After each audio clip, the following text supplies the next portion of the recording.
Hello friends, welcome to more creative. दोस्तों, आज 18 मई दिन रविवार है। वही हिंदी महीना जेठ और कृष्ण पक्ष की षष्ठी है। तो चलिए शुरू करते हैं आज की बड़ी खबरें। यदि आपको खबरें पसंद आए तो वीडियो को लाइक जरूर करिएगा और आप हमें प्रदेश के किस जिले से देख रहे हैं कमेंट बॉक्स में जरूर बताइएगा।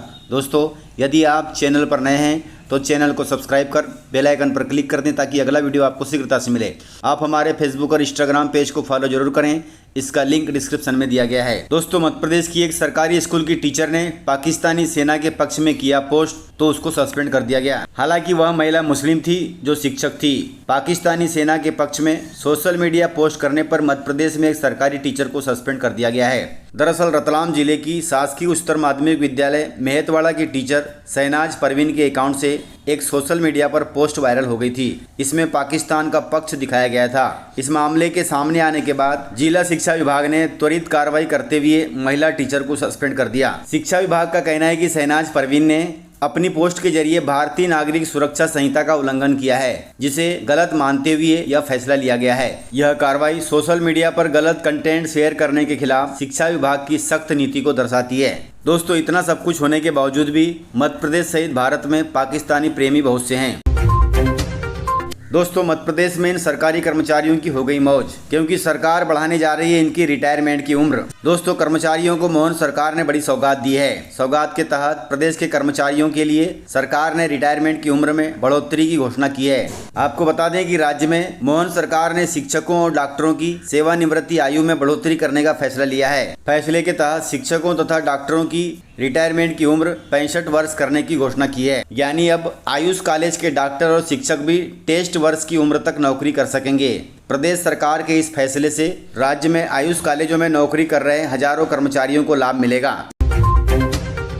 दोस्तों, मध्य प्रदेश में बनेंगे 5 ग्रीनफील्ड इकोनॉमिक कॉरिडोर, जिससे राज्य के लोगों की बदल जाएगी तकदीर। दोस्तों, मध्य प्रदेश में केंद्र सरकार आने वाले दिनों में 5 नए ग्रीनफील्ड इकोनॉमिक कॉरिडोर बनाने जा रही है, जिससे प्रदेशवासियों को मिलेगा बड़ा फायदा। इन ग्रीनफील्डों के लिए 33,000 करोड़ रुपए मंजूर किए गए हैं। यानी केंद्र सरकार 33,000 करोड़ रुपए की लागत से मध्य प्रदेश में 5 ग्रीनफील्ड इकोनॉमिक कॉरिडोर का निर्माण करेगी, जिससे प्रदेश के लोगों को मिलेगा बड़ा फायदा।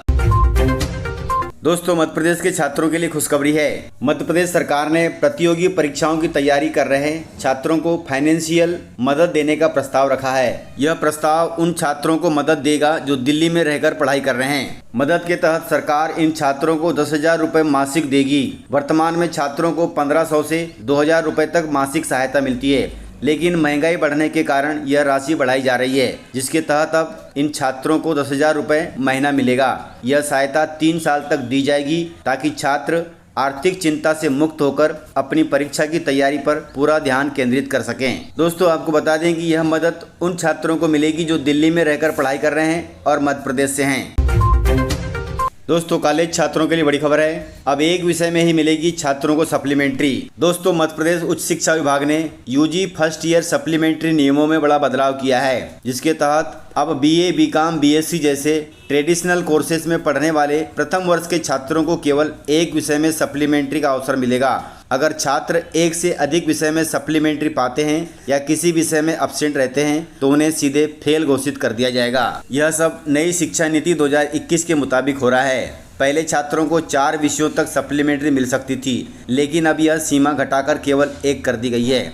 इस बदलाव से कॉलेज के लगभग हजारों छात्र प्रभावित होंगे। हालांकि यह फैसला शिक्षा के स्तर में सुधार और छात्र अनुशासन के उद्देश्य से लिया गया है, इसलिए ध्यान रखें यदि आप फर्स्ट ईयर के छात्र हैं तो अच्छे से पढ़ाई करें ताकि सप्लीमेंट्री आए ही ना।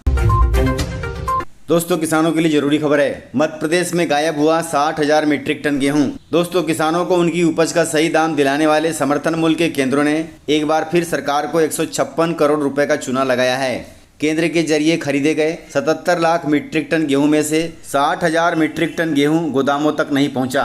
इसी के चलते किसानों का गेहूं भुगतान रुका हुआ है। आपको बता दें कि प्रदेश के 22 जिलों के खरीदी केंद्रों के कर्मचारियों के अलावा सहकारिता और वेयर हाउसिंग कारपोरेशन से जुड़े अधिकारी इस शंका के घेरे में हैं। 156 करोड़ रुपए का गेहूं गायब होने की जानकारी से नाराज खाद्य विभाग ने जांच के निर्देश दिए हैं और गायब अनाज को गोदाम तक पहुंचाने की हिदायत भी दी है। सरकार को यदि गायब हुआ 60,000 मीट्रिक टन गेहूं मिल जाता है तो इसका भुगतान किसानों को हो जाएगा। दोस्तों किसानों के लिए अच्छी खबर है। अच्छी खबर के तहत प्रदेश में उत्पन्न होने वाली 3 फसलों को बहुत जल्द अब जीआई टैग मिल जाएगा।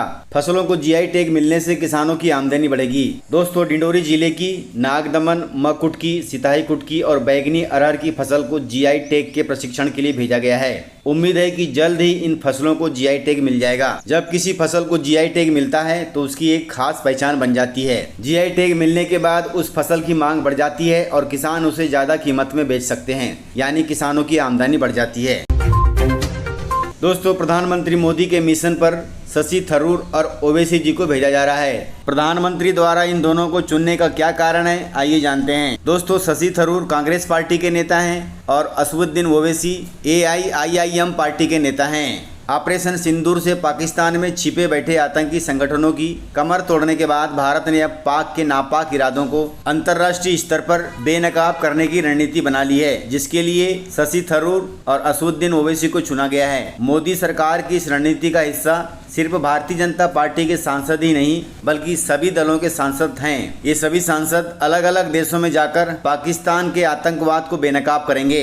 इसके लिए शशि थरूर और असदुद्दीन ओवैसी को चुना गया है। आपको बता दें कि प्रधानमंत्री मोदी की छवि एक ऐसे लीडर की है जो अपने फैसलों से चौंकाने के लिए जाने जाते हैं। विपक्षी सोच भी नहीं पाते और प्रधानमंत्री मोदी वो कर जाते हैं। शशि थरूर को इस प्रतिनिधि मंडल में शामिल करने का निर्णय भी कुछ ऐसा ही है, लेकिन शशि थरूर को करीब से जानने वाले जानते हैं कि उन्हें चुनकर प्रधानमंत्री मोदी ने कितना बड़ा दांव खेला है। संयुक्त राष्ट्र में काम करने का उन्हें लंबा अनुभव है।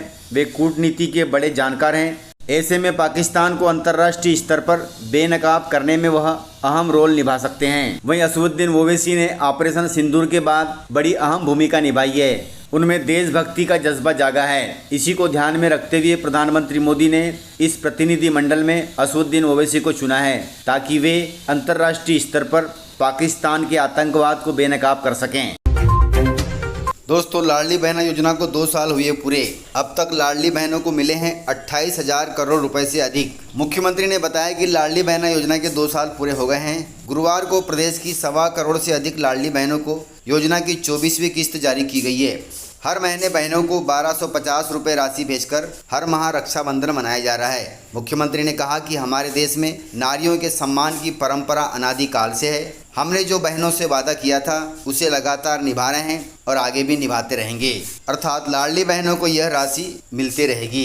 इस प्रकार से जानकारियाँ थी। तो मिलते हैं सर अगले वीडियो में, तब तक के लिए जय हिंद।